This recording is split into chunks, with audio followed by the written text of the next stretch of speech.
कलमोडीचा प्रकल्प जो आहे तो मुळामध्ये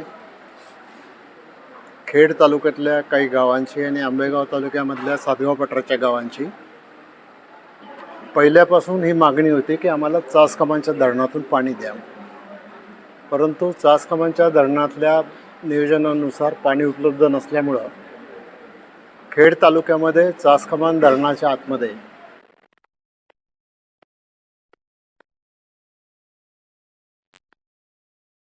आणि साधारणपणाने जून 2010 पासून हे धरण कलमोडीचं धरण पूर्ण क्षमतेने त्या ठिकाणी भरत आहे. नुकतीच आता सुधारित आराखड्याला राज्य सरकारने 26 फेब्रुवारी 2026ला मान्यता दिलेली आहे आणि या मान्यतेनुसार सातगाव पठारमधली उपसिंचन योजना आणि खेड तालुक्यामधल्या उपसिंचन योजना